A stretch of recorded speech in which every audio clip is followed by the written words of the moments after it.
Welcome to the Solemn Vanguard channel. Today we have my top 8 Granblue deck profile for the premium format for BRO 2021. I piloted this all the way to top 8 in the American region, and then I lost there to my teammate Mark, who was playing Nightmare Dolls, which is in my opinion actually the best deck, and it's also this deck's worst matchup. I knew that going in, tested that matchup plenty. I also tried to build the deck for that matchup as much as possible, but it is what it is. You can't really change around every single matchup on the planet. Now, starting with shoutouts, I need to start by shouting out Noman from Team WCC. He was my primary testing partner for building this deck, and we played a shit ton of games. It was actually unhealthy. So the final amount of testing that I actually ended up with this deck specifically was 200 games. Yeah, nice round number. And he was part of a lot of those. The way our testing works is he's kind of like a chameleon. Like, you can give him any deck, and within a game or two, he will play it close to optimally. And so that way, it's, you know, just amazing to test. You go like, oh, play this, and then he just starts playing it well, and now you can test things out. Whereas me, I'm not like that. I need quite some time to really get decent at a deck, but then I might be better in actually building decks and coming up with ideas and basically making decks into what they are. Second shout out is to Team WCC, of course, the team I'm a part of. A lot of them also topped this weekend, so that was really, really cool. And third, my friends at Locals, Hermelan Aalst, but most specifically this time Bram, otherwise known as Radiant Vanguard, because around the end of it,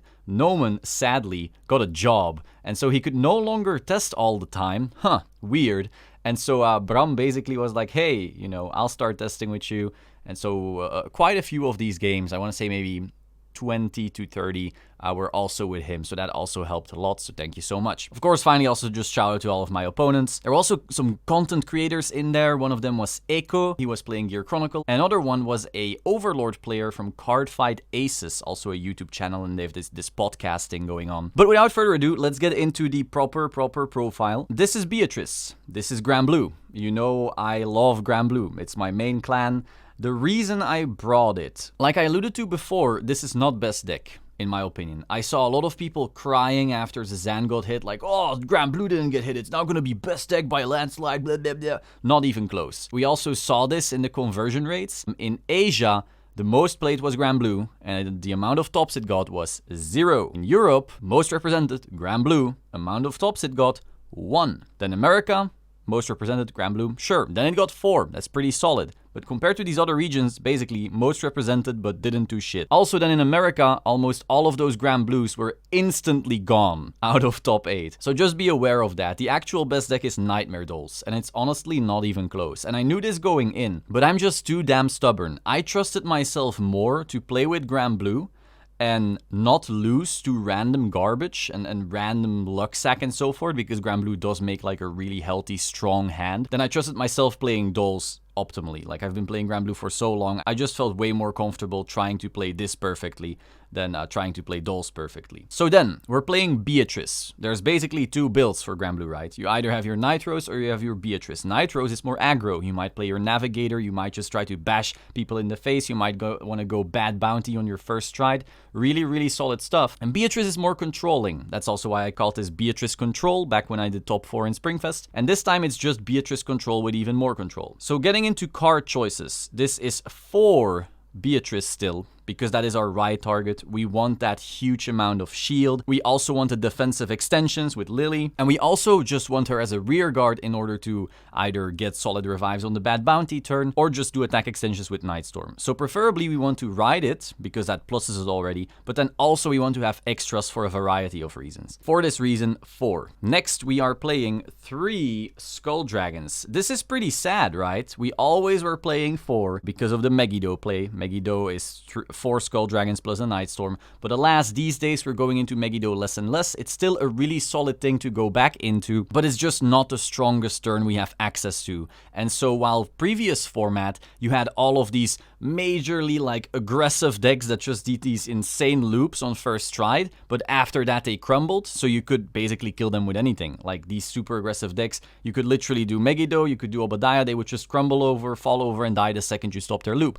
This format has a few decks that build such giant hands that a Megiddo doesn't even kill them, and so we need to rely on a bigger win con. Again, this is a control deck, meaning we don't try to play a quick game, we try to play a long game, and the longer the game goes on, we reach a huge win con that's hopefully bigger than the other person's win con. So we needed something even bigger. There's decks out there that farm really well, like Highlander might have a massive hand, other Granblue decks might have a massive hand, and so we had to cut a Skull Dragon. Now we are still playing one Nightstorm. This is the best attack extender, and so again, you can absolutely still do a Megiddo turn with a Nightstorm, 3 Skull Dragons and a Ghost Chip. It's kind of weaker, but you still have access to it should that come up. Mostly it would come up if someone like completely emptied your hand and you're like, okay, this is my last shot at winning. But beyond that, we have way stronger win cons that we have access to. Speaking of strong win cons that we have access to, we have one Night Rose. This is the RLR, of course. Mwah. So this is usually just the target you ride into after a bad bounty. This means you have even more multi-attack. Basically, imagine that you're doing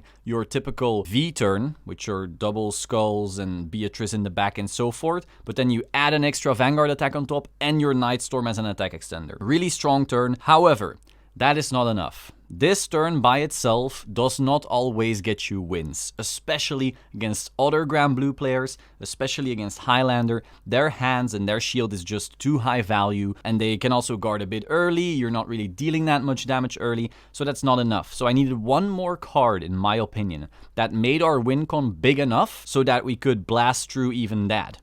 And that is when we come in with Night Mist. Now, a lot of people were excited for this, and yes, this deck profile is quite spicy. I am running a lot of shit that no one is running, and this is the first one. So we're running this for 2 reasons. First of all, like I said, having the bigger win con. The biggest turn this deck can do is absolutely insane. I can quickly just show it off, very, very quick and dirty, let's say. So let's say we ride into this on our final turn, then we stride Bad Bounty, then we go into Nightstorm, either from a Beatrice from hand or with a bone that we got into drop earlier, and then a Skull Dragon, again with a Beatrice or a bone earlier. This is gonna attack, dies, this is gonna attack, skill, this is gonna come, this is gonna come, this stays, this dies, this attacks. Alright, then its skill activates, it goes away. Night Rose, Night Mist sees that, Break Ride, call these 2 out. Alright, attack, this dies, attack.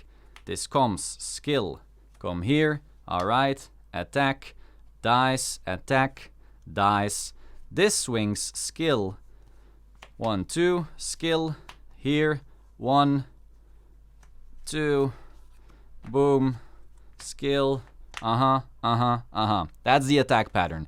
That is crazy. There is nothing on this planet that lives through that. 0. There is no deck, it's over. The only thing that stops that is an over trigger, which should be banned. Remember that Skull Dragon, by the time you get to this, probably is swinging for like 70,000 and ridiculous numbers like that. I said there's 2 reasons we run him, and that's true. Because not only does this make our deck bigger, it also plays around all of the Denial Griffin type of plays that people might be playing.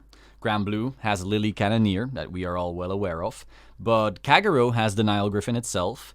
Harry might put something into Soul or something weird like that. Instead of trying to play stuff like Connell or other stuff, but we'll get to that, the best way to beat over a Denial play is to just have a turn that's so much bigger and better than that anti-play that you're like, okay, cool, now what? Notice how when I did these attack patterns, there were 3 different moments where an entire new front row appeared. So this means that, again, if we make our imaginary field, so we ride into this, we stride into this, we make this, and together with this, let's say Skull Dragon attacks. Are you gonna Denial Griffin this? Or Cannoneer? Again, I'll say Denial, but you can imagine anything. Okay, you denialed it. This attacks, skill, skill. Okay, and then we do the whole entire turn that I showed you. Because now we can do this, we can do this, we can do this, we can do this, we can do this, we can do this, swing, swing, skill, call, swing, skill. Alright, these die. Then she swings, this, this, this, this, dies, this, this, this, this, this. Again, nice Denial Griffin, bro, but you're dead. Oh, maybe you Denial Griffin the wrong card, right? Maybe we want to try again? Cool. Okay, we're gonna go Night Mist, Bounty. Let's say you have this setup. You do this first. You should deny Griffin and Nightstorm because he makes an extra attack, right? Sure. Nightstorm, you deny that? Okay. This swings. Once again. You guard that? Okay. Here comes. Boom. Boom. Attack. Dice.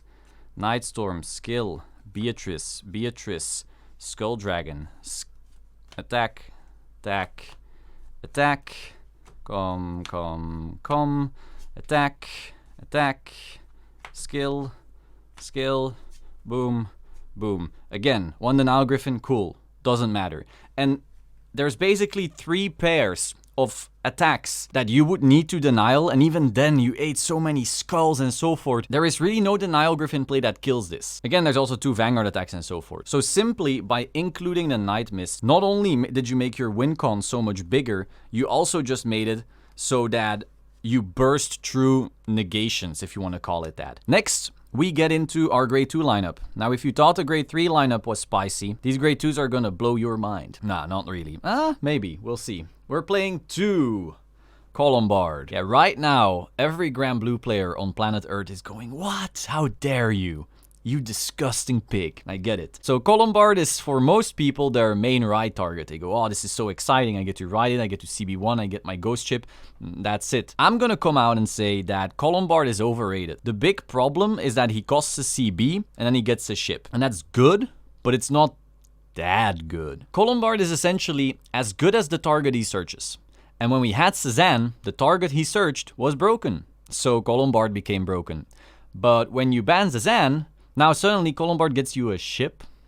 Okay, I'm happy with a ship, but am I really going to use 4 slots to have that ship and then have this card that does nothing else for the entire game? That's literally 4 cards that are basically dead, because on your bad bounty turn you want that CB for the Nightstorms. On your Obadiah turn you probably want that CB also for Nightstorm, for the Obadiah itself. You also want to be able to CC, you know, the cost of that turn with Grenache so that you have CB for your opponent's turn. Basically all these reasons as to why you don't want to be using Colombard late game that much. And beyond that, I needed room in the grade 2 slots. And so when I then started weighing the options, like am I gonna cut this card or that card, Colombard was the first thing to go. It was just very, very obvious. Now the only reason I'm still running him is that I still want to use him on Lily.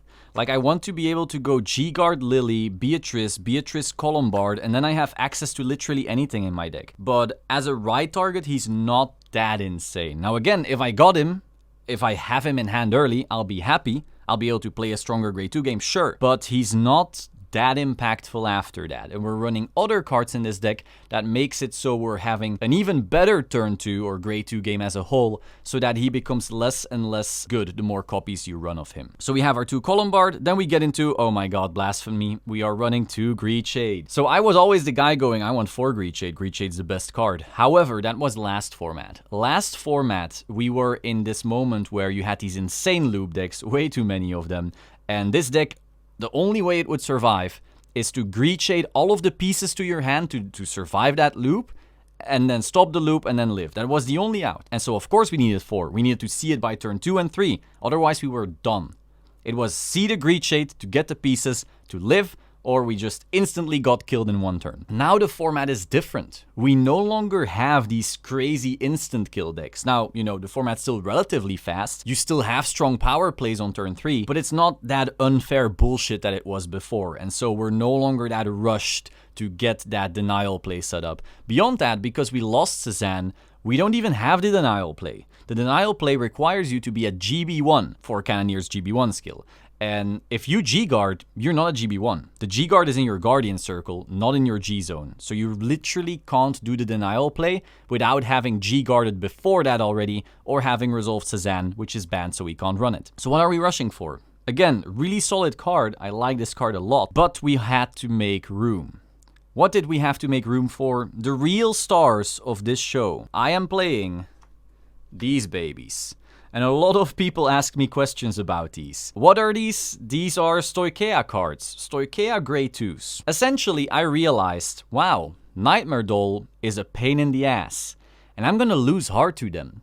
So sure, I can build Granblue, and I can ride my Colombard, and get my Ghost Chip, and wow, it's gonna be so good. And the second I sit in front of another WCC player, because all of WCC is bringing Nightmare Doll, I will auto lose. because Granblue auto loses to Dols unless they sack. So I needed something to slow them down. Because if I can slow them down enough, that means I can get set up, do my bounty turn, and murder them before they get to dust me. Because it's pretty simple. If Dols dusts us, we die. It's that simple. There's no, stop. Don't try to argue. Dols, dusts, you die. Unless you sack. If you go then, oh, heal, heal, heal. Sure, yeah, you'll live. Oh, over trigger, but beyond that, you die. Granblue stands almost no chance. There's no amount of skill that gets you there. They dust, you die. Unless they're really bad and haven't been like attacking you optimally. But again, I'm assuming when I go up against the WCC player that that's not happening. So, we needed something to slow them down. What slows them down?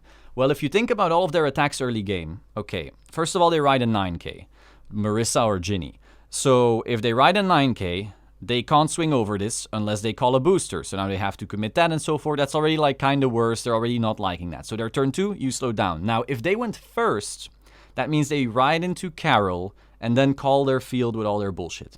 If you're sitting on a 10k, first of all, any Ginny or Marissa that they call to rear to poke you, which would be a -1 from your hand or a damage, and that's the last thing you want, that already no longer hits. So they would have to commit even more hand to boost those pieces of shit, which they won't do. So all of their grade 2s, you just neutralized just by riding a 10k. Then Alice boosted by Leslie, because if they were to put Alice in front and Leslie in an Excel circle, that would mean that one single defensive trigger stops them. They don't want that, and also Heal Guardians would stop them. That is just a stupid risk to take. So instead, they're going to do Alice boosted by Leslie. Why? Alice boosted by Leslie is 19k in the first swing. Then Alice goes in, Ginny comes out, Ginny calls out Alice. Now that's a 24. Now if they swing 24, 10k is guardable with a 15k, which is all of our critical triggers. So that's really easy to guard. Beyond that, that first 19k, if you heal guarded, this is now a 20, so that doesn't hit anymore. And if you heal guarded, their 24s after that are all 5k shields. So if you're starting to think and notice, hey, all of their attacks in the early game get completely butt-fucked by riding a 10k, you start realizing why this is such a big deal. These cards are the difference between being at 1 or 4 by the time they are striding. If you're at 1, and I get maybe a Honolly or something like that, I can easily cruise my way to 2 damage on their first stride, do an Obadiah, set up my hand, and since I'm at 2 damage, they're not gonna dust me anyway. So I push them a little, then sure, you can have a little damage. I have this Honolly, I have this massive hand, you can't dust me because I have 2 damage. Next turn, you bounty them and they die. That is the win con for this deck versus Dols. And it works pretty reliably. But in top 8 it didn't. Why? Because my Honolly went to damage, so I couldn't do that plan essentially. And shit happens, you know. If that happens to you, I'm sorry. But you know, beyond unlucky discrepancies, the 10k is the difference between dying and not dying versus Nightmare Dolls, especially if they go first. Like, this is a bigger deal if they go first than if you go first. Now, of course, I'm not gonna put 3 ride targets like this in the deck if it was only Nightmare Dolls where this actually changes the game. So let me quickly go over all of the matchups where this changes a lot. First of all, against Overlord, this makes their rears kinda shit. It also means that if they're sitting on a 10k, you now no longer need to hit a trigger to hit them unless they're sitting on Stricken. That happens, sure, but I'm just saying, you know. Beyond that, Ezel, huge game changer. If you're sitting on a 10k and they do their superior ride bullshit and so forth, if they call the go-to soul crits to their Excel circle, that's a 9k that's no longer hitting. That's something they love to do on a grade 2, but you can't do that on here. If they call a Bowmains or a Wonder Ezel or a Aglovale to a circle, those are all hitting in multiples of 9k again. So once again, you're making it super easy to guard. If you get to heal guard on this, you're sitting at 20, so even if they hit a trigger on their Bowmains or something, it's not hitting. Aglovale by itself with the Excel circle, 24, 15k shield, easy. By sitting on a 10k, the Ezel rush becomes kinda laughable, and so beyond the most insane sack, you just survive any Ezel rush. And after that, you Obadiah, you set up, they can't ultima because you're still at low damage, and then again you bad bounty them and they die. This is why in testing my win rate against Ezel is like 90%, something crazy like that. Next, against Highlander. Highlander actually has a pretty pathetic grade 2 game. Even if they have like the best cards ever, like even if they open the Lizelot and the Aqua as one-offs and crazy stuff like that, if you're sitting on a 10k, you don't care. They run a bunch of grade 2s with 9k power, and again, they have all these one-offs, but if you were to ride a 9k, let's say you rode your Greed Shade, and they're sitting on their Lizelot, they might just choose to stay at 2 for a few more turns because they're like, you're not gonna do much. You're gonna have to call boosters just to hit. But by sitting on this 10, they're like, damn, I might have to ride up. They usually want to anyway in most matchups, but in Granblue they might think about it. Now they can no longer think about it. In the Granblue mirror, this is also huge. If you are sitting on a 9k, that means your opponent's Colombard plus Ghost Chip is 9 and 24, which is 15k no pass, and then a 15k here doesn't even defend you. However, if you're sitting on a 10k, the 9k doesn't even pass, and the 15k guards the Ghost Chip. So suddenly, once again, they need to start committing all of these boosters just to get over the fact that you rode this stupid 10k. Luard, same shit. If you ride a 9k and they're sitting on Morion Spear, you're never winning that grade 2 game. And if you don't win that grade 2 game, you need to ride up. So now you suddenly need to pray that they don't sack a little. You know, Luard hitting all their stands, they're already Ritual 10, and you don't even get to Cannoneer play because we don't have GB1, because we don't have Cezanne. If their opening is even slightly suboptimal, let's say they didn't open the nut with the mains and Morions and everything's perfect, you can win grade 2 games against Luard with this deck now. And sure, if they open the nut, yeah, you can still do the ride up, whatever. But it's cool as an option. Also, a lot of Luard players for some reason are cutting their entire grade 2 game engine. I don't know why, but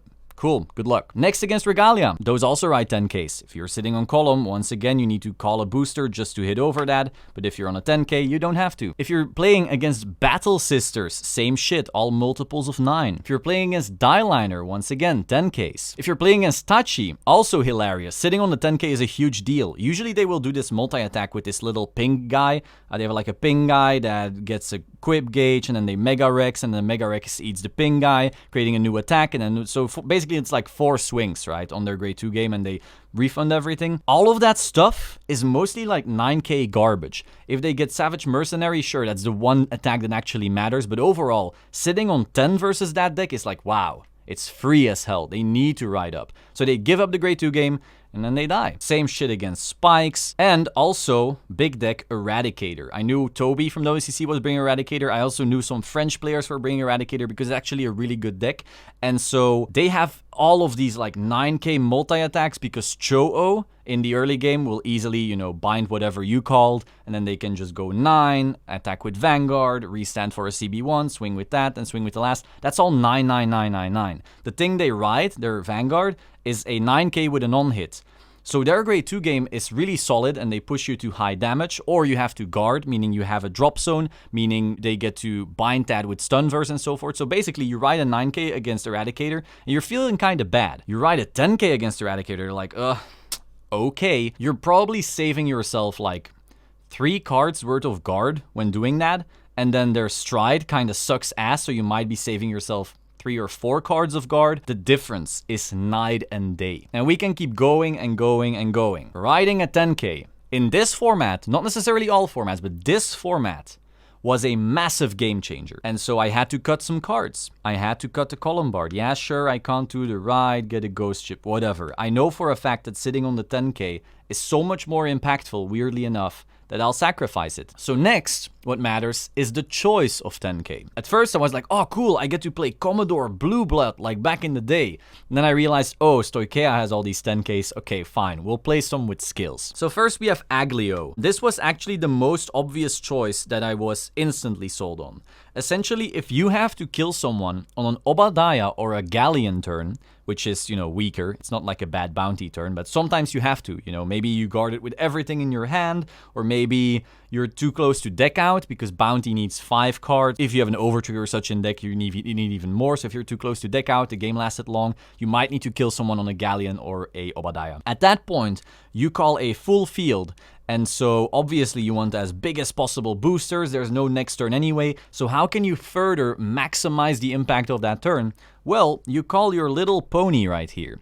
And then you murder the pony, and then he gives 5k to 2 units. So first you give it to the thing that's going to boost the Beatrice, and then you're going to give it to Nightstorm. Why? Because the typical Granblue turn has basically the Vanguard swing, which is big and scary, and then 2 Skull Dragon swings, which are big and scary, and then 2 pathetic bullshit swings, which are Beatrice and Nightstorm. By buffing those up with Aglio, you just made them slightly better. So this is just the slightest power ceiling increase of those 2 stride turns, just by running him. And sometimes he won't come up. This whole tournament he didn't fucking come up. But in testing, sometimes he did. 5% of games he made a difference. And if I was gonna run a vanilla 10k or this one, the choice is easily made. Cool, I'll have one extra little thing in my toolbox. Sometimes I'll do a bad bounty turn and I have him in my hand. I'm like, well, I need to win this turn anyway. Call, boost up my shit, and start swinging. So he was really easy to choose. He was instantly in. Now the other ones were a bit harder. There's essentially 4 good 10k grade 2s in Stoicheia before set 3. We have the pony, we have the tiger, which gets 5k when your whole field is full. We have Elenia, and we have Hendrina. Those 4. All the others have like, oh, you need a Magnolia, or oh, you need a Zorga, or if you Alchemagicked, or grab an Order. Like random garbage that you can't do much with. So those 4 were basically the ones on my radar. The Tiger needs a full field, and we never have a full field, except for at the, later stages in the game where you hopefully have a Skull Dragon, and thus the Tiger does nothing. Then there was more of this pony. That was garbage. You don't use this that often. And when having one, you already have access to the skills. So that's out of the question. So then the final options were Elenia and Hendrina. Both of these have rearguard only skills. And so it was basically a choice. Do I want Hendrina, which mills 3, or do I want Elenia, which might revive something?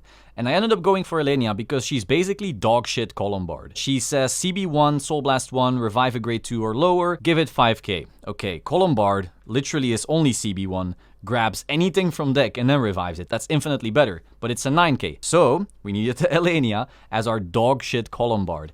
Also, because if people grade 2 game us, now instead of having only this to work with, I also had these 2 dog shit Columbards basically. So these can then start copying my Greed Shades or my Ghost Chip. So if I open something along the lines of, let's say these are in my hand, I can go right pony, Colombard, add Ghost Chip. We start swinging, sure, we grade 2 game a little. If I then get an Elenia, I can always Elenia the Ghost Chip out again and use that Ghost Chip again. So in that way, she's kind of acting like a Colombard. Again, maybe I'm sitting on this one, I've Greed Shaded already, I intercepted with it, I use my Heal Guard, I go Elenia, grab my Greed Shade, add the Heal Guard back. And so this way, she kind of was like a second Greed Shade. So when I'm grade 2 gaming, I'm very happy to have access to the Elenia.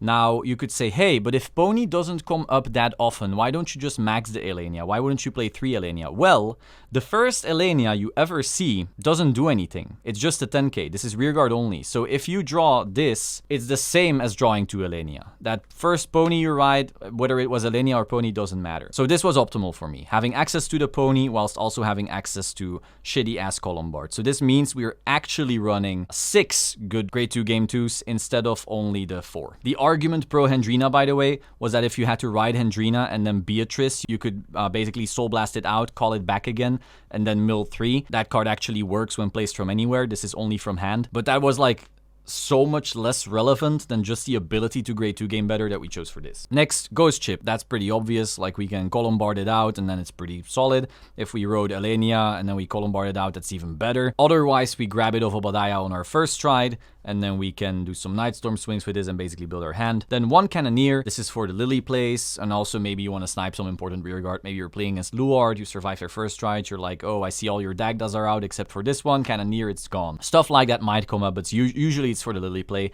We no longer need 2 because we're actually not that reliant on that Lily play. I see a lot of Granblue players who are so excited they get to Lily play, only to realize that 2 CB is a lot and they would live through the turn without doing it anyway. So I still want access to it, it's solid, but some people are really overrating how impactful this play is. So we already are at 38 minutes of recording. After editing, that might be 30 minutes. So yeah, enjoy this college education in Granbluery. Now let's move on to the grade 1s. So I hope I've already shown you really cool spice, but here's even more. We are playing 3 Water Spout Djinn. This PG, if you aren't a Vanguard boomer like me, is a countercharge PG. Back in G, every single clan got this, where you can essentially go, when placed, discard something. If you have a copy of this in your drop zone, CC 1. So you have access to countercharge in your opponent's turn. This is major for a few reasons. But essentially, the Cannoneer play costs a lot of CB. And so if we need that CB next turn, for Bad Bounty, Night Rose, Nightstorm, and all of that,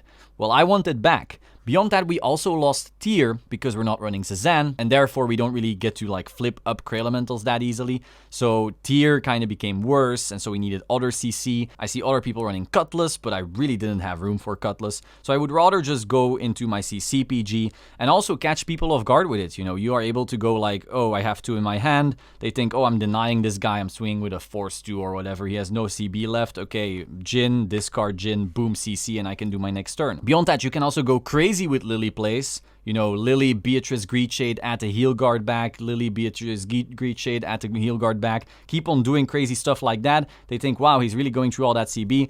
Jin, CC, and we're back in the races. So having access to that in the opponent's turn is really another form of interaction that you wouldn't have access to otherwise, because most stuff we would have is normally only on our own turn. Now, there's another reason that we're running this, and that is the fact that it's a 6k.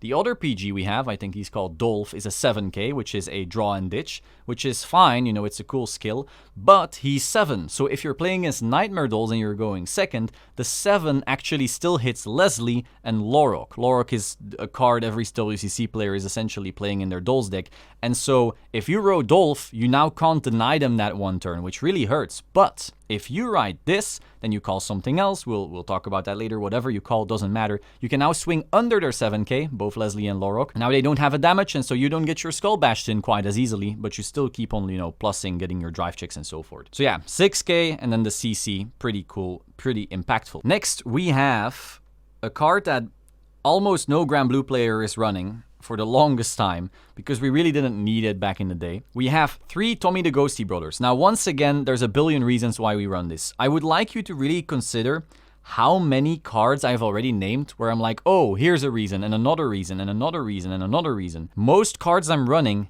have many reasons. And that's really important, because I noticed that a lot of Granblue players right now are in over-tech mode, and I'm often in there as well. You know, I love teching stuff out. Granblue has access to every one-off whenever they want, so I'll just prop it full of one-offs, right? I'll play these billion one-offs, and then I'll have access to this in this situation, and this in this situation, and this in this situation.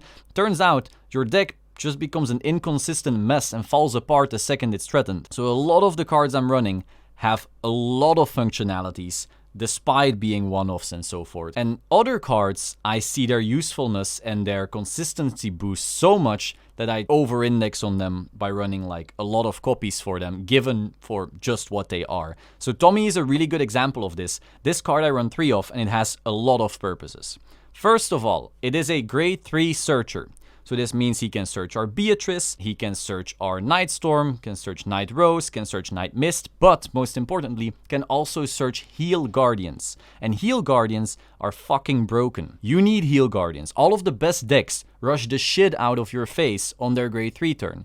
And since this deck is a control deck, you know, it wants to get to the later stages of the game where it really shines, you need to survive that early game. And the only way is with those heal guards sometimes. So being able to search them is great. Beyond that, since we're no longer running Dolph, we actually don't have any way to discard garbage from our hand early on. So if we have Ghost Chip or Skull Dragon, they're kind of stuck. By running this, we can now get them out more easily. Same thing with Greed Shade. You know, Greed Shade does it as well, but we're only running 2. So these are kind of replacing that, you know, garbage discard that we no longer have otherwise. So that is the grade 3 searcher part. However, there's more reasons that we run this. And that is, this is a ghosty. So since this is a ghosty, it gets 5k shield from Beatrice. So suddenly we have 15k shields in our grade 1 lineup, just like our Zazan days where we just had the 15k shield vanillas. Now we have that back, so the deck gets more tanky, and so we can get to that late game more easily. However, again, since it's a ghosty, we have one more little trick up our sleeve. And that is that this can also intercept for that reason. We can push this to the front, maybe we grade 2 gamed or something along those lines, or maybe we just really needed to search for a Beatrice, so it's still just lying there. Whatever the reason may be, we can push it to the front, and now we have a 15k intercept on our opponent's turn. Beyond that, if we have that 15k intercept and maybe some other card, okay, we can intercept with this, it dies, then we Lily kill the other card, bring this back, and now we can intercept with this again. So our singular heal guard actually guarded 2 attacks instead of the 1. Now, of course, if you already have Beatrice in your drop zone, then you could Beatrice it out, and that's 1 more guard. If you have Chad the Ghosty in your drop zone, that's better. But you can't actually Lily out Chad because Chad is a trigger. So Chad can only be Lilied out if you have a Beatrice for him, but Tommy can Lily it out regardless. So that's one more little play you can have access to by running him. But we are not done yet. beyond. So basically the searching, the defensive plays, the ghosty name. We also have offensive push that we get out of this card. Because remember, when we were playing Zazan, we always had triggers and the grade 1 that then got plus 5k, plus 10k, plus 15k, and so forth. And so we could call those in the back row and boost the Beatrice attack or the Nightstorm attack, and that way make those a little less dog shit compared to our Skull Dragon attacks. Because we no longer have Zazan, we no longer have those big vanillas, and so our boosters kind of just suck ass now. This card is a 13k booster, so it gets way better. 13k boosting on a Nightstorm is 24. If they get a boost from Obadiah, that's 34. If they got Galleon, that's 44. And so just like that, our columns got much, much better just off this card. So as you can see, a lot of reasons. Grade 3 searching, ghosty name, defense, offense, this card has it all. Right now, this card is being slept on. I see so many Granblue players not running him. And in my opinion, they really, really, really should. Now, we have more spice. We are playing 3 Lorok. Like I said before, right now there are a lot of decks that will rush your face off in the early game. And this is a control deck. We need to reach that late game where we have our most insane turns. If we can reach that, we're winning. It's that simple. We reach Night Rose, Night Mist, Bounty, it's done. To get there against some of these super aggressive decks, especially stuff like Regalia and Overlord, which can just ride up and smack you in the face before you get to plus, Lorok really, really helps there. Also Nightmare Duel, basically anything with an early game, and you're like, damn, I wish I had something to guard. You know, we have our heal guards, which we get more easily from Tommy. We have other cards, you know, we can guard with whatever, but this is a free PG early game. That's just too good. Beyond that, Granblue has a lot of shitty grade 1s that we don't even use in the late game because, again, in the late game, everything is about our Skull Dragons or Nightstorms and so forth that, like, we have the room for this anyway. This helps us reach late game. This is really good for any type of control deck or a deck that abuses write-downs like Nightmare Duels. A very, very big deal. Now, we get into the tech options. Again, I don't like to over-tech, you know. I know it's really weird to say from this deck, but I really did my best that when I run a tech, it's multifunctional, and I think these are that except for one. And that is Bell. Bell is only in this deck to fuck Narukami. Because fuck that deck. It's that simple. Granblue dies to Narukami. Whether they're Vanquisher, but more importantly like Eradicator, we just die. Eradicator, they write their Vowing Sword. They say, oh, Nitro's in your drop. That's cute. Bye. Nitro's gone. Bad Bounty gone. Night Mist gone. Okay, our entire turn is basically dead. Oh, Nightstorm, yeah, that can go too. Boom. Our Obadiah turns are now dog shit. Same with like the Demolition Booster Boy. Like there's way too many cards that Eradicator has that just ruin us. And, you know, once they're bound, you're never getting them back. So our Skull Dragons become weaker and weaker and weaker. And so basically, if they, like, defensive sack even a little, you know, they hit some draw PGs, they hit some heals, we get into a state where even though we got to a long game, they still won. And so by just running the one Bell, that matchup becomes much, much, much easier. We just go, oh, you bound 9 cards, that's really cute. Bell, everything back in drop, plus 45,000. Fuck you. I'm really against usually teching for one specific matchup, but this one was such an auto loss without her that I'm like, fine, I'll run her. Then we have one Bone. Bone is just really solid. On a bad bounty turn, he gives us either a Nightstorm or a Skull Dragon, and we really just want that. Next we have Honolly. Once again, multifunctional life. This card has impact in quite some matchups, but he can also be really overrated. I know there's a lot of Granblue players playing this. It can be good in some matchups, but it's not that good either. So the matchups where this card is good is, first of all, Nightmare Duels, duh, but only in specific circumstances, because once Nightmare Duels dusts, this thing doesn't do anything anymore. And Nightmare Duels can also Chelsea this into Soul if they stride a Workoroid, so that kinda sucks. Nightmare Duels can also Formido this away, that kinda sucks. So there's a lot of moments where Honolly really sucks, so you need to know exactly when to use it or how to use it, and otherwise, too bad for you. Now it can also be good against Ezel, and especially in the early game where you couldn't really draw much yet, this does make it so you don't die as easily anymore. Against Highlander, this is really cool to cheat out, so they're gonna do all of their attacks, they're super excited. A Cannoneer, okay, sure, it might pop one thing, that might be cool as well, but sometimes the Honolly is actually more impactful in that matchup than the Cannoneer play. Against Granblue, this is also really good, especially because once again, sometimes the Cannoneer play doesn't do much, because the Nitro's Bad Bounty has basically 2 moments where it does the Nightstorms. Having access to this might be better. Against Luard, this is also very cool. Sometimes the Cannoneer play just isn't, you know, entirely set up for it, and so this then still plays around that a little bit. Can also really ruin Regalia Regalia. Like, Regalia, if they only do Vanguard multiple swings, it's free because we have so many PGs and recursion and bullshit like that. But if they're going to start Norning their rear guards on top of that, so they have like swing on Vanguard and then swing on rear and swing on rear with really high numbers, being able to Honoli can actually really help in that matchup as well. It's also really good against Harry, of course. It can be good against Tachi, but be aware that if they have anything that can, you know, battle phase retire before you can do certain stuff, you also need to play around that. So, you know, you once again, this card, if you just in a vacuum put it and go like, oh, I'm gonna live, nah, it's gonna die. But if you know when you can interrupt certain things, it can be really impactful. Against Great Nature, it can also be fun, but if they label Pangolin, they can play around it. So again, you know, consider things. You might think, oh, but I can kind of near Great Nature. Some of them are actually attacking lesser writers, so then you can't. So again, lots of like moments where you really need to think, is this card gonna matter? But when you've like playtested those properly, you do know when it matters, and then this card can win you games. Now next, we have a multifunctional tech once again. We have Urula. This card says the card in front of it cannot be chosen by card effects. That means that if you place this and you have a Nightstorm in front of it, they cannot kill it with the Nile Griffin, they cannot kill it with Cannoneer, they cannot push it into Soul with the Harry, PG, Bomber Girl bullshit that they do. They can't do anything about that. So this once again stops the Nile Griffin plays.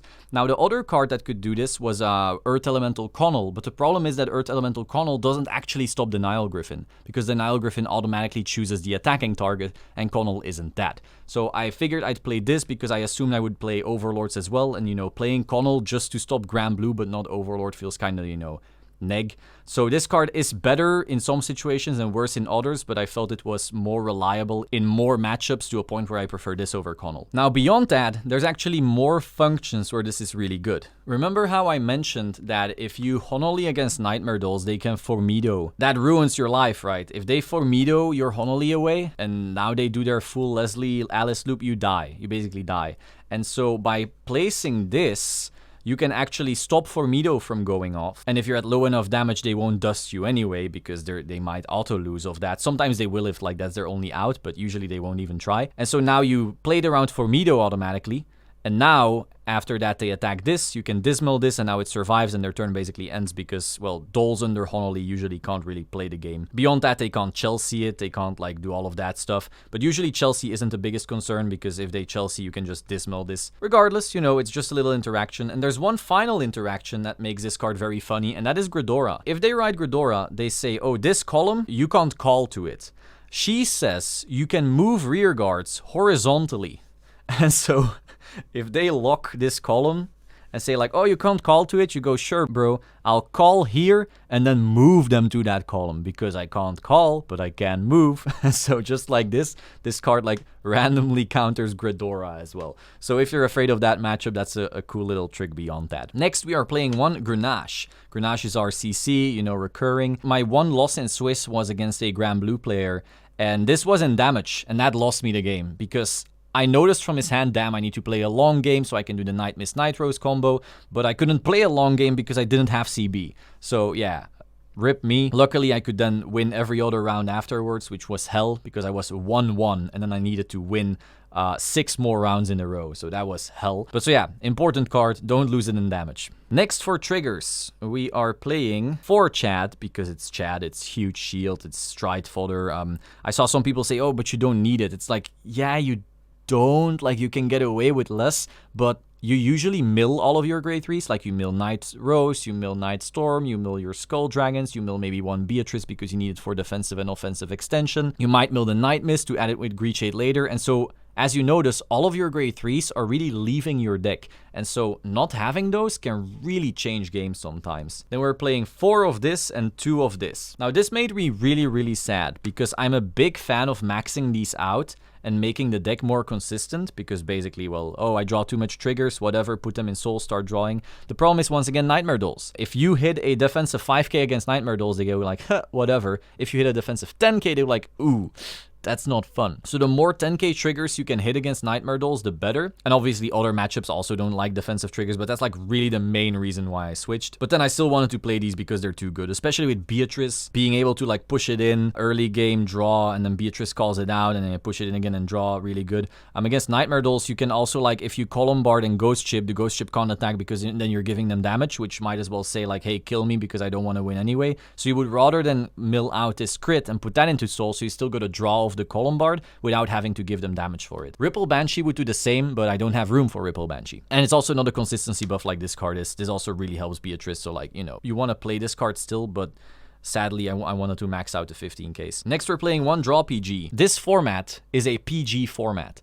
There is so many decks that do multi-Vanguard attack swings that you can't crit Sentinel, like oh, 30k, and they go like, oh yeah, I'm 67, good luck. I want as many PGs in my deck as possible. Also, the Water Spout Jin, the grade 1 PG we're running, the one thing they have going for them that is like really shit is that they only work when they're placed from hand. So if you want to Nora a PG out, you can't do it with Water Spout Jin. So you need to run at least one regular PG to Nora that out in the matchups where that matters. So that's something that has Zoa access, like Great Nature or Gridora, but it can also be anything that hits an over trigger, or anything that just, you know, has something like a Overlord with a cut turn. You don't really want to be dropping like 3 cards for every single swing, so being able to Nora out a PG and just use 2 cards is way, way better. So in those matchups, I will actually mill this one draw just to have access to that play again. Then I'm running one of this. This over trigger is insane, like it has all the trigger skills. The most important part, however, because you could argue that Olbaria is actually better because you can put the 100 million on Nightstorm and the Beatrice booster, which would be like your 2 weakest moments. The main reason to not do that is that this heals. And like I said before, when an important piece is in your damage, you want to get it out ASAP. So if you have been grabbing heals from your deck, you know, with Tommy, not heals, maybe like 1, you know, that's 1 less heal. If you then only have 3 heals left and you need those to get that important piece out, it's gonna kind of hurt. So I would rather have the 1 extra fake heal, let's say, to get those pieces back that might get me back into the game. It doesn't happen that often, but again, you know, when it happens, it does matter, and so I value that more highly than the Olbaria high roll. Spoiler alert, we're running 4 Heal Guardians because they're broken. Like, Heal Guardians are the most impactful thing Bushiroad has put out since Over Triggers. And that is saying a lot. Yeah, over triggers are insane, ban them please. But like, Heal Guardians are just too good. I don't know what else to say. Like, they are the reason that we can survive some of these super aggro decks. Then a V-Starter, because V-Starters are also insane. Next, for the G-Zone, we are playing 2 Obadiah, the big one. This is usually setup, but sometimes it has to be your finisher when you couldn't Bad Bounty for some reason. I wanted to play 3 for stuff like OTT because they can stop G-Guards, so you can't actually GB8 them, and sometimes you can't even Bad Bounty them because it won't kill them.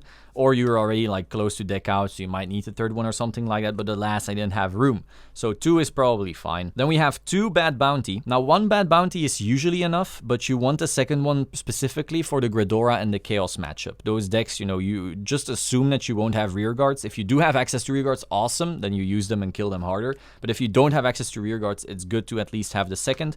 And then also we are playing 1 Ballon Arena for that same reason. So these cards are basically the MVPs in the Gridora and Chaos matchups. Next, we're playing 1 GB8. Sometimes we need it. Also, if you are too close to deck out, you can't Bad Bounty, you've already been G-guarding a lot. This is bigger than Obadiah, it gives 10k instead of 5k, and maybe you used up all your CB, except for maybe 1, or maybe you used all of it and then you Water Spout Jin to CC1, now you have 1 CB. If you waste that 1 CB on your Obadiah, now you can't Nightstorm, but if you waste that 1 CB on the Nightstorm itself because you Galleon, that's gonna be a way better turn. Next, we have 1 smaller Obadiah. This is literally for when we don't have any CB, you know, someone just damage denied us, we can still drop 2 hollow units and a Beatrice, call the Beatrice here, Beatrice then revives whatever you need, and now you at least have a turn. It's not going to be a good one, but it is one. I'm really hoping that in the following premium collection, Granblue gets something without CB, you know, just let us do something without CB. I don't care what, just something. Next, 1 Sea Breeze. I'm pretty like surprised how few people are playing this card right now when the format is so full of decks that like grade 2 game you or something along those lines. I just really like having access to this after a grade 2 game. The format really has some decks that grade 2 game now, and just being able to do this and then have Nightstorm and a Skull Dragon, that's like a really solid turn. Oh, also funny little thing that I didn't mention earlier. Another great thing about Urgula is that since the unit in front of her can't be chosen by card effects, Heal Guardians don't work. So if you have this Nightstorm Skull Dragon, You swing with Vanguard, okay, you put some crits on Skull Dragon. Skull Dragon swings. If they try to heal Guardian those crits away, they can't. They literally can't choose the unit. Then you go Nightstorm, they can do whatever to it, it's small anyway. It makes a new Skull Dragon, the Skull Dragon swings, once again, they can't heal guard it. You can say, oh, but they can still give the 10k to their Vanguard. That's true, but against the Skull Dragon, that doesn't mean much. You know, if you've been grade 2 gaming for a while, the Skull Dragons are probably swinging for like 40 or 50k or something like that, so the heal guard doesn't do much. So, you know, this is kind of countering heal guards in that way, and it's extra good when you can have like 2 attacks from that circle, which you would get with a Nightstorm by doing the Sea Breeze. The matchup where this matters most is when you need to do a ride-up versus Luart, because maybe they opened the nut with their grade 2 game, or you're just noticing, I'm gonna lose this grade 2 game. By doing this, you have GB1, which means you can now cannoneer them, which can be impactful. Or you now have GB1, meaning you can Nora, which is a really solid G-guard against them as well. Next, we have 1 Megiddo, because it can still come up. For this event, for me, it didn't, but it can. Then we have 3 Lily. Like I said, I see a lot of people only using this for Cannoneer, and of course then you can only use 2, because I mean, if you're gonna use 4 CB, you're not gonna use 6 CB on just that play normally. So people use only 2 because they're always Cannoneering, but I don't actually use this for Cannoneer that much. I use this way more often to cheat out other things, because you can go like Lily, Beatrice, Greed Shade at the heal, do it again, Lily, Beatrice, Greed Shade at the heal, do it again, and again. Now you have 4 G-guards essentially out of a single heal, because you just looped your Greed Shade with your Beatrice. It's also possible that you just did that twice, and then next turn you need a Cannoneer play, and now you're running the 3rd, so you can do that. So I really like the 3. I think people are really sleeping on the amount of interactions that a Lily Bia turn can do beyond that 1 Cannoneer. And so that's why maybe they're running 2. Of course, 2 will like be enough for most matchups, but the 3rd, I don't know, man. Like in some games, it really comes up, and so I'm very happy that I'm running it. Next, we have 2 Nora. Because Lily is so good, we don't tend to Nora that much anymore. The 2nd is really only in here for against Overlord and Regalia, because sometimes Lily just doesn't do that much in those matchups, especially when they don't stride, so that their Angelica is actually protecting everything, so you can't Cannoneer anything, and maybe you don't want a Honoli for some reason, because if they have enough CB, the Honoli doesn't stop them much. So being able to then revive our draw PGs with her is far better than Lilying or whatever you would do with Lily. So I still run 2 for those big Vanguard attacking swings, but usually 1 will be enough. Then we're playing 1 Deep Corpse. This is just 20k, and sometimes you're like, oh, my 15 heal guard doesn't do anything, or oh, I need GB. Fine, here's a G-guard that does something, but it's really not that great. And then finally we have 1 Dismal. This Dismal I only play because of the Nightmare Doll and the Taichi matchup, because those 2 decks can actually, you know, fuck up Honolis. If they go into Beatrix, they can Chelsea, try to get rid of the Honoli, and because they swing with Chelsea first and it's after battle, you can go like Dismal, Honoli, fuck off. It's funny, I top 8'd with Ezel before, where I played Dismal only to fuck DI, and now I top 8'd with Granblue, where I played Dismal only to fuck Nightmare Dolls, really. Next, this is a segment I've never done before. I'll call it, what about this card? Because this is something I see very often in comment sections of deck profiles. People like, I like the deck profile, but what about this card? Why didn't you run this? And I wouldn't want you assuming that I didn't try every single card on the planet. So by showing every single card that I considered running, and then giving you my reason why I didn't, maybe, well, that answers the question, right? Because I see a lot of people like taking so many things in Granblue, and I wouldn't want you thinking that I didn't try literally every card. So first of all, we have Mig the Ghosty. Why did I not run Mig the Ghosty? First of all, it's a stand, and stands fucking suck. This deck wants to see crits, because our turns, like, except for the final Night Mist Bad Bounty Perfection turn, which you don't get every game, you get it like a couple games, you really want your opponent to be at high damage before you start doing crazy shit. And so crits get you there, stands do nothing. There's so many games when I was playing this card where I was like, oh, my opponent can't guard. Oh, wow, I'm gonna go crit, and now the 2nd crit, here he comes, I'm gonna win. Stand doesn't do shit. You're always swinging for Vanguard first, because that's how all of your attack patterns work. So this is like really awkward. It's cool to like not deck yourself out. It's the best with Lily, of course, where you can go like Lily, Bia, call this out, give yourself a free trigger, but it's really not, it doesn't come up that often. Usually, if I need something like that, the Cannoneer is going to put in more work, the Honoli is going to put in more work. Now you could say, oh, but you want defensive against Nightmare Doll, right? But the only moment where you want to stop Nightmare Dolls is on their 2nd stride, when you Obadiah'd already for a setup, so you have the Honoli already. Any moment that you couldn't use this because you're not at GB1. And so this card basically always comes late. And by the time where it would really matter on the dust turn, you can't G-guard. So if one day we get a card that says when placed on G, revive a unit from drop to stop dust turns like that, sure, I'll run it. But until that happens, this card just doesn't feel that great. Dewey the Ghosty, no, we have Water Spout Jin and Heal Guardians are broken. Cyril the Ghosty, this is basically what Tommy does, but better in offense and defense. But you don't have the Heal Guard search, so why would you run it? The Fort Skull Dragon, sure, but Bad Bounty is just way better now. Bikun.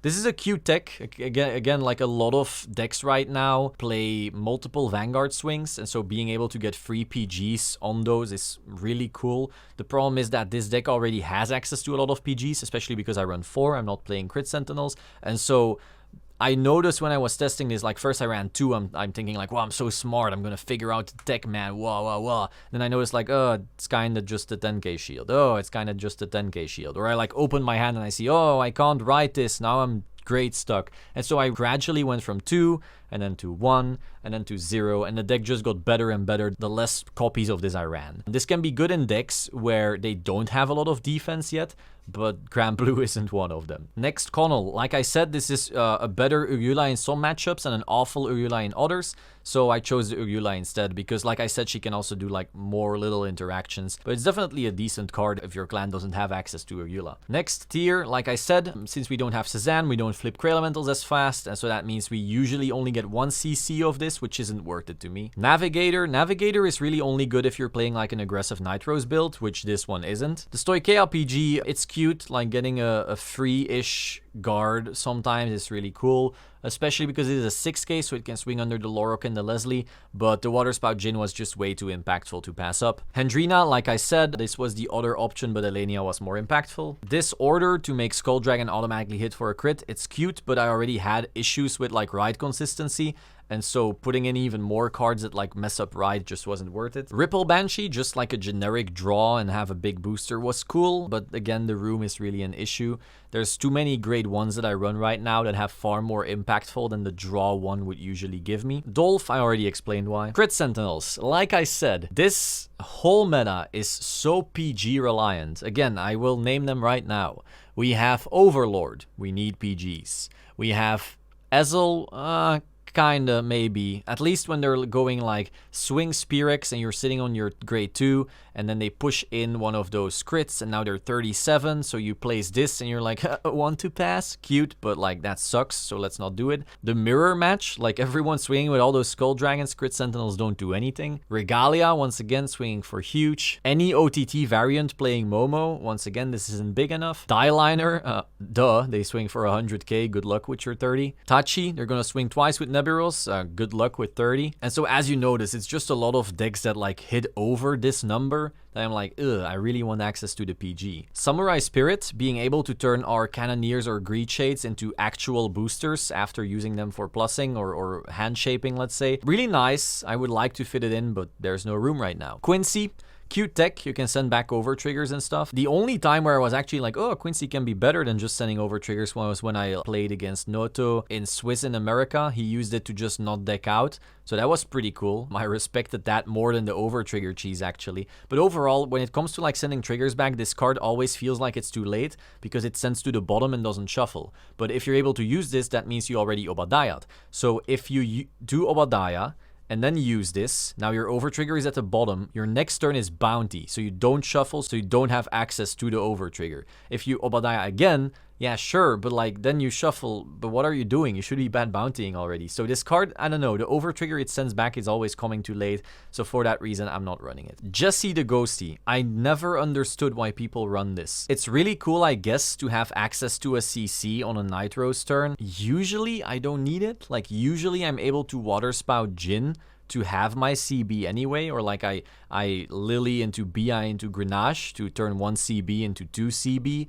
So usually this card is then placed in a spot that could have been a Skull Dragon or a Nightstorm, which is so much more impactful that I'm like, So I get it, like it gets you out of a pinch, but usually I would prefer not to use this. If this worked on boost, That'd be insane. Like, if Damien said after boosting do this shit, oh, I'd instantly run it. But as an attacker, having to replace a Skull or a Nightstorm is really yikes. Mistoff. At first, I was like, oh, I'm gonna put all the cool techs in and this card is gonna win me the Granblue and the Highlander matchups. I'm gonna Lily and then kill something and then Mistoff and then I'm gonna reduce their hand and I'm gonna, you know, murder them with my blah blah blah. But like, I didn't notice. I just never go into it.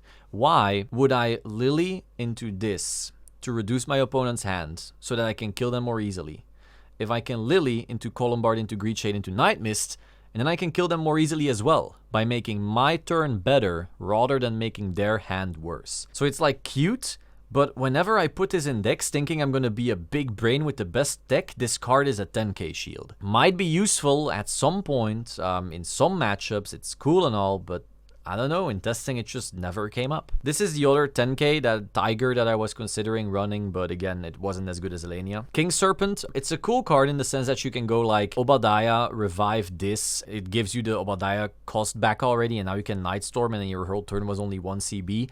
But it comes up so not often for me, especially because I have the Water Spout Jhin, and I'm like, I'm not gonna put like this grade 2 into my deck when it could be a Columbard or another 10k. Sea Strolling Banshee. This card is my worst opinion of a card I have ever had. When this was revealed, I thought, wow, this is game-breakingly awesome. This is gonna make Granblue tier 0. Wow, access to anything? Whoa, crazy.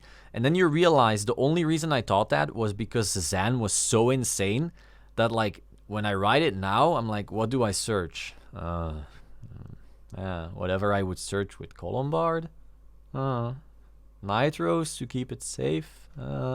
It's kind of just not that impactful. And then after that, you need to call it as a rear guard, and then it's gonna mill 2, then you'll maybe draw. That also feels really bad. And then the later the game goes, the worse this gets, because then it becomes just a really shit booster that also decks you out. So it's just a really awkward card that was way worse than I thought it was. Now, there might come a point where you make the craziest combo turn 2 Granblue deck, and I already know a few, but like, in such a deck it might be handy to always have access to given cards, but in a normal deck, this card just isn't as good as I hoped it would be. Next, Damien. I often see this guy in like more heavy Beatrice builds. He's okay, like milling a Beatrice is fun, milling a Tommy, not that fun. Having access to the CC, it's kind of like the grade 2, but it can't revive itself, so it's kind of like worse in that regard. It's fine. It's fine, but again, I didn't really have room. There were more impactful cards to play for me. Dancing Cutlass, literally a room problem. I think this is one of the, you know, cards I missed out on the most, but I tried to fit it and I couldn't. Like, I really wanted the Rollock, I really wanted the Tommy, I really wanted the Jhin, and then having to fit this, it just didn't work. Chappie, boy, I miss Chappie. Being able to mill something on demand is really cool, then using it with Nora and milling some more useful stuff, really cool. The problem, once again, is ride consistency is really important. Like, for every card that you put in that you can't ride, you are making your deck worse in every matchup just to make it better in some matchups sometimes. And so whenever you make that trade-off, you need to be very careful. And this is one of those cards where I'm like, yeah, that's cool, but I don't want to ruin my consistency just for the cute play. Cody's pretty cool. Being able to revive him on a Nitros turn as an extra booster or like as an attack extender and all of that cool stuff, pretty cool. Also being able to, like, when they wipe your field, bring it back so you have access to the Lily play again, also pretty cool. But the big problem is it's a 5k defensively, and so hitting this is just pain, pure pain.